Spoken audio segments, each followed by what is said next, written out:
hot, I know, but isn't this fun? It is. It is. I want to especially say thank you to my husband. And I know there may be a few others out here who have been spouses of candidates and looking at you. And it's probably not an easy walk, I'm guessing. I know he has already stepped up and done a lot of things that you'll never see. So thank you. Thank you to my kids. They carry things in, they carry things out. They're my constant supporters. And they can't wait to get in this pool, and probably you can't either. So, so I'll make it pretty quick. But thank you from the bottom of my heart for being here today. I want you to imagine today is July 20th, 1969. Perhaps some of you can remember that day, but for the rest of us, let's imagine. Just 4 days earlier, the Saturn V rocket left our atmosphere, carrying the first humans to go to the moon on the Apollo 11 mission.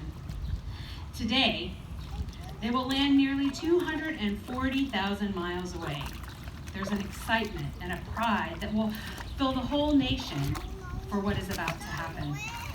That's one small step for man and a giant leap for mankind. Those words that echo in our collective memory are about to be heard for the first time. We're about to land on the moon. Even more, we'll launch from the moon and we'll bring those astronauts back here safely. We're about to win the space race. We've come a long way. Just a little over 2 years ago, in 1967, Indiana native Gus Grissom died on the first Apollo flight. Only 7 years earlier, we made the decision to go to the moon. It was President Kennedy who spoke these words at Rice Stadium.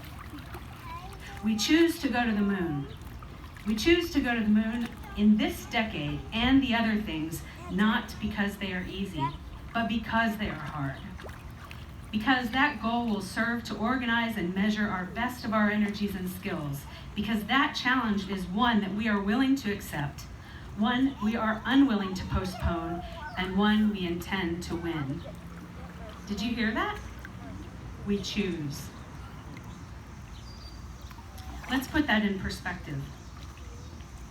You have more computer technology on your phones right now than the entire Space Administration had at the time that we did that, all together.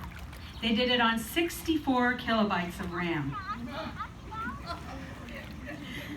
When Kennedy spoke those words, we didn't know how we were going to do it. We'd never done anything like it before, but we chose to do it anyway.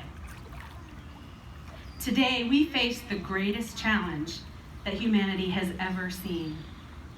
Science confirmed in the 1980s that global warming was happening. The science has been clear for decades, and now we're starting to see the effects.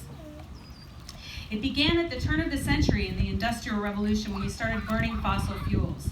But that rate of global warming is accelerating, and since 1974, the rate has doubled. The ice caps are melting. The sea ice is disappearing much faster than we had projected. Oceans are rising and acidifying, and the rate of species extinction is accelerating also at an alarming rate. Weather patterns are changing. Fresh water and food is becoming more scarce in places around the world, and we're starting to see climate refugees. And this is just the beginning. The worst part is we did it to ourselves. But here's the good news. We can still do something about it. Our window of opportunity is small, but we can still reverse the climate crisis if we have the will.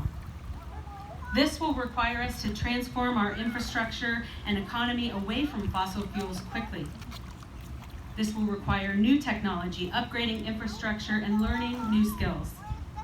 There is so much work to do. But do you know what that means? It means we can create millions of jobs while we do it. Think of it, every city, every building, every vehicle, everything needs upgraded. There is so much work to do that we'll put our nation to work for a century, for years and years to come. The biggest problem is also our greatest opportunity, if we have the will. we will have to take on the powerful fossil fuel industry. And we'll have to take on the politicians who have been paid by them. Are you up for the fight? Let's hear that again. Are you up for the fight? Yeah! I'm up for the fight. This is the last election where we can choose someone who will do something about this existential threat. The climate crisis deserves our focused action, and through hard work and perseverance, we will bring people together, like we did in 1969, for a common purpose, a common achievement, and a sense that America can do anything if we put our minds to it. I am that candidate from the 5th District. A scientist and a lifelong environmentalist, my focus is on solving the climate crisis. And let's be clear, the climate crisis will impact us in every way. We're already seeing health consequences, national security threats, and economic impacts. As a mother of 4 young children, I am driven to make a better place for our future generations. And it's true, I'm not a politician, and that's exactly why I'm running. Politics as usual will not solve the problem. We're on a deadline, and we don't have time for that anymore. And that's true for so many issues. I don't know about you, but I'm tired of having a healthcare system that's more focused on profits than healthy people. Right? I'm tired of a tax structure and an economy where 1% of the people control almost 90% of the wealth in this country. Are you sick of that? I'm sick of that. I'm tired of watching the middle class work harder and harder and harder every year for wages that have been stagnant for a decade, only to see those inequality gaps grow bigger.